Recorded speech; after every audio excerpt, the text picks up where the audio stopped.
Hello, and welcome everyone. Now that I've finished filling up my last book of shadows, I want to start a new one. This time though, instead of using a pre-made journal, I'm going to make my own book totally from scratch.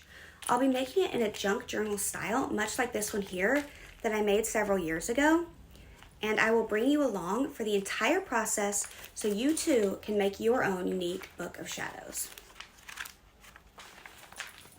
Today, in this first video, I'll be starting with the papers I'll be using for the pages. I know a lot of us like that old antique look for our pages, so I'm going to show you a special method to give any paper a personality with a rustic feel through tea dyeing. I have a unique way to age your paper without having to wait 100 years for it to age naturally, because nobody has time for that, am I right? Okay, let's get started.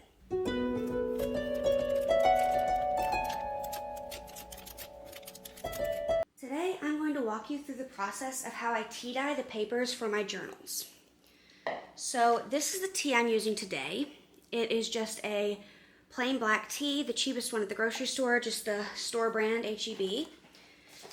You could also use, in combination or instead of, use some just instant coffee. And I will show you how to get started on these. So the first thing I did was I took 6 tea bags and I just cut the strings and tags off so that those aren't going to be floating around in there. And then I'm going to pour some boiling water in there. And I don't need a ton. I'm not dyeing a ton of paper today. So I'm going to do that. And I'm going to let this steep for a bit. I'm also going to make, this will be a little bit lighter of a solution. And the more tea bags you add, the more dark your paper will turn out. What I'm also going to do is I'm going to take in this little cup here, measuring cup, I'm going to put just a little bit of boiling water. And I'm going to put some instant coffee. What that's going to do is give me some that has a darker look to it. And I'm going to put that in a spray bottle to spray onto my papers to give them a different look. So if you are using coffee, your papers will most likely end up smelling like coffee, and they'll stay that way for quite a while. So one tip I have, if you don't want that to be the case, which I don't, is to use a little bit of vanilla extract and mix it in there, and it just kind of cuts the coffee smell some, so your papers don't smell quite so coffee-like in the end. I don't mind the smell of coffee normally, but I don't want my journal to smell like coffee. So I'm going to mix that in, and then I'm going to let this and the tea over here cool down and steep, and I will come back when that is finished. There are several different ways you can go about actually adding the tea to your papers. The method I use is dipping it in. So I'm going to have this tray here with my tea, and then this is going to be kind of like a drip dry tray. So I will, get the tea out and put it in here to dry before I set them out to dry. So one of my tea bags accidentally kind of ripped, or I cut it when I was cutting the strings off. I cut the top of it accidentally, so there are some tea leaves in here. But what I do is I put a layer on the bottom just so that it's layered. And you can tea dye any type of paper you want. I think probably most common would be like plain copy paper like this, but I also have some other things here. I've got graph paper, lined paper, and some different doilies. And I'm going to start with some copy paper.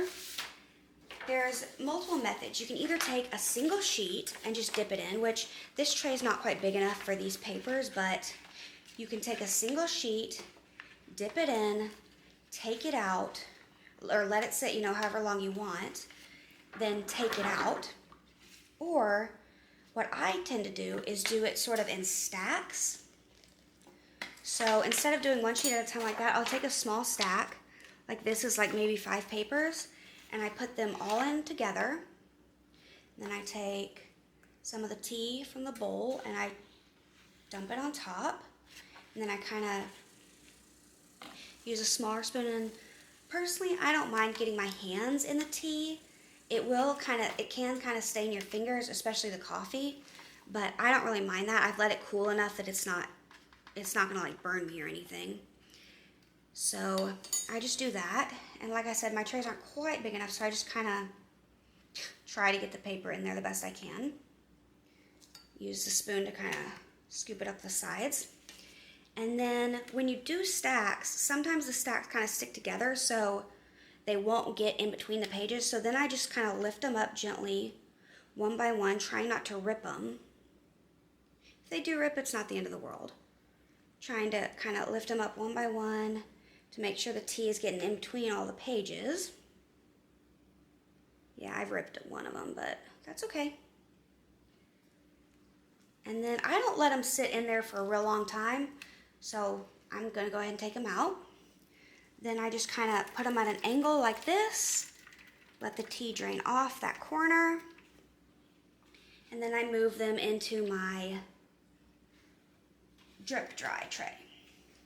Then I just keep going. Get the next stack, papers, and keep going. So some other methods of getting the tea onto the papers is either dipping it, letting it soak, dipping it real quick, taking it out. You could use a spray bottle to just spray it, or you could use a paintbrush and kind of paint the tea onto the pages individually rather than dipping them. That can help prevent ripping a little bit more, but that's too time consuming for me, especially when I'm like making a big project and I want a bunch of paper. So again, I'm just separating them. Sometimes you don't need to do every single sheet. You can just kind of do every few, but you can see, I don't know if you can really, but like here it's still white, like no tea got on there. So then if you get tea on that bottom sheet, then you put that one down, that'll get tea there. So if you just do every couple, usually it works good. And I don't mind if, oh, ripped it. I don't mind if a little bit of the white stays. That just adds interest to the paper so they're not all 100% completely uniform. And the paper that I use is, this paper anyway, is just regular copy paper, regular printer paper, 20-pound weight.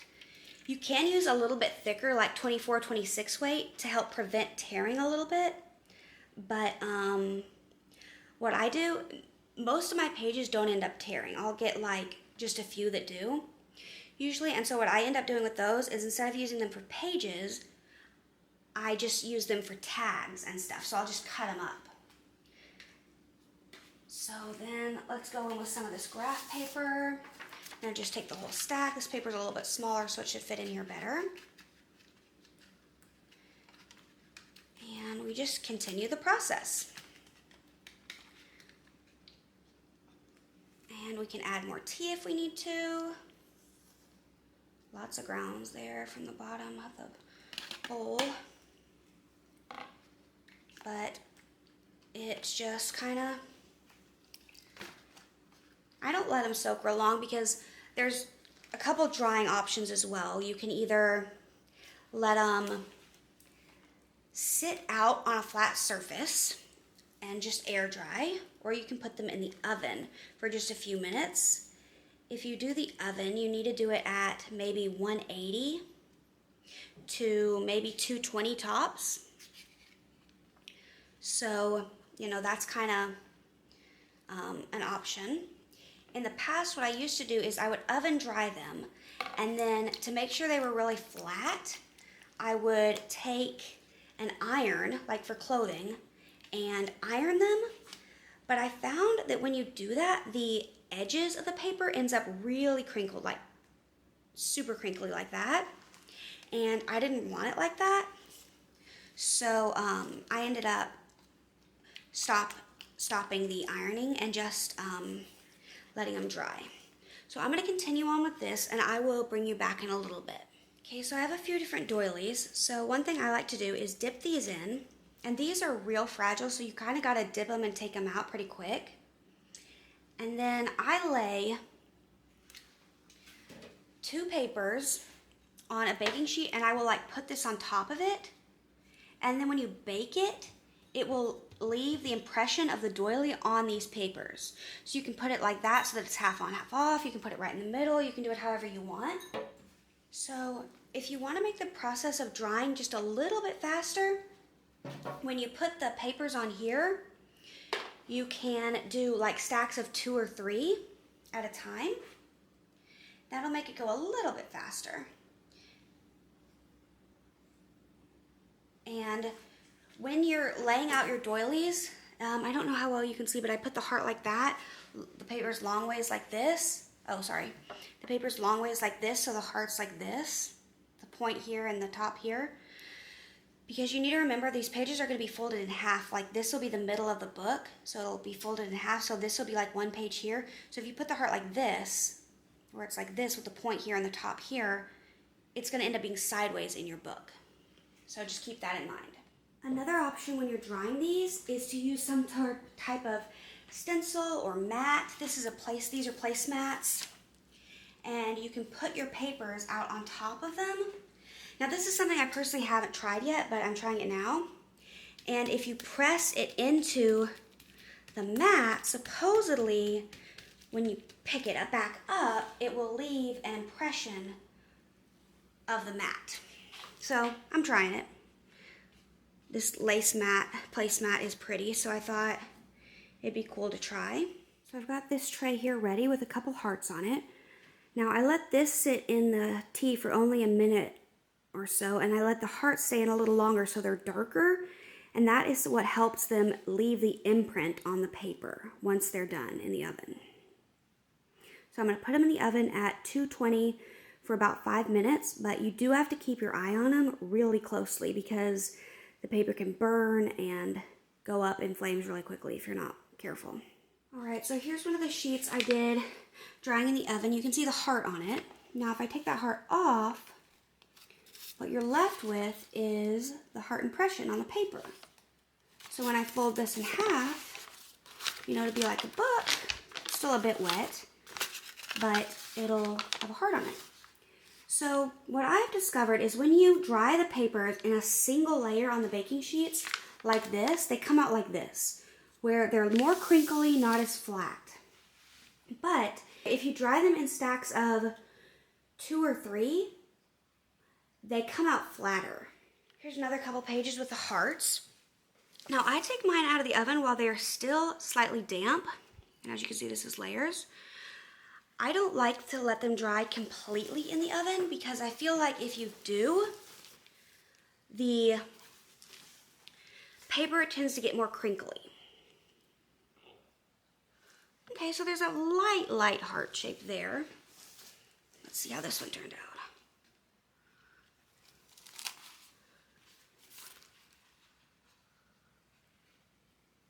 That one's not really super visible. If you weren't knowing to look for it, I don't think you'd see it.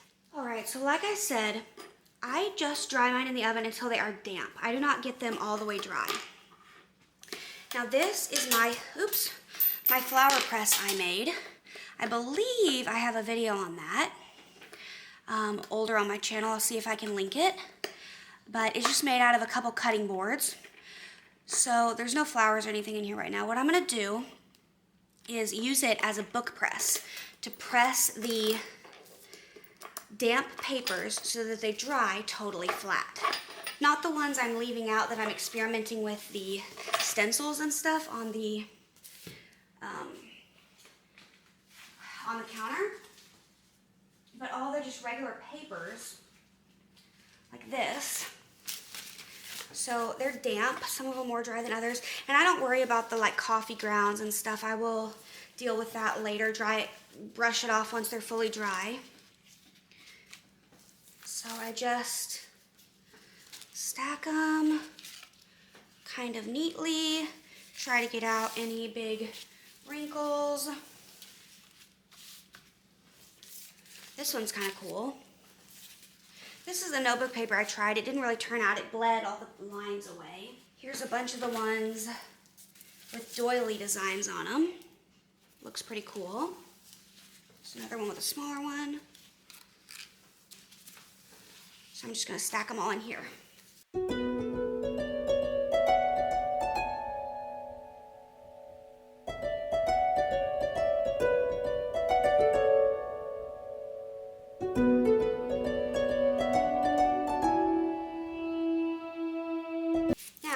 don't use any of the paper and cardboard that I would use when I'm using it as a flower press.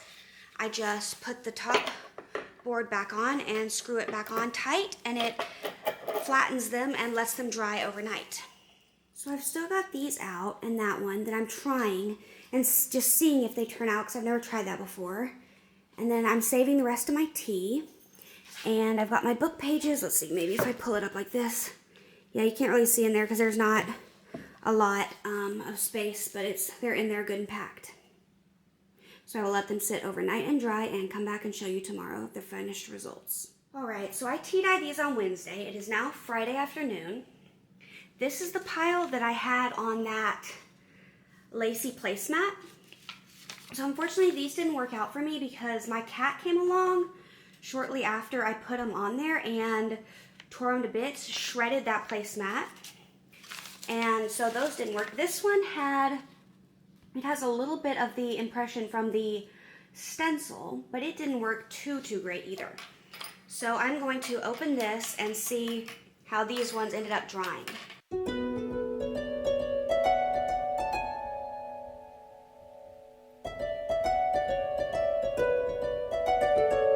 All right. So they're still kind of damp, but they're nice and flat. So now I can lay them out and they will dry nice and flat. But you can see they've got some nice speckling on that one.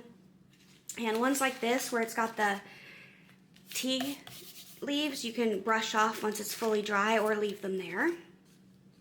So these turned out pretty good. There's one with the doily imprint. That's pretty. Here's another with a doily imprint, a little lighter. And then, let's see. These ones I splashed with some coffee. So I tea-dyed them and then splashed them with coffee. So they have more of a speckledy look. These graph paper ones. This one here you can see has a light doily on it, if you can see that. And the doilies themselves look really nice.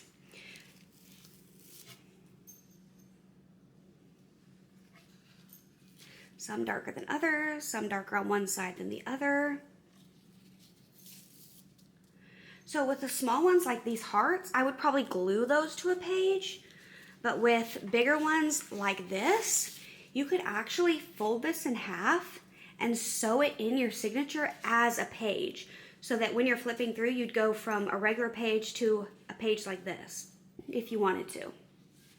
All right, so I think they turned out really nice. Stay tuned, and in my next video, we will start using these papers as well as some others to make the signatures. And from there, we will make the cover, bind it all together, decorate, all of that. Okay, thank you so much for watching. Please subscribe and leave a comment down below. All right, bye.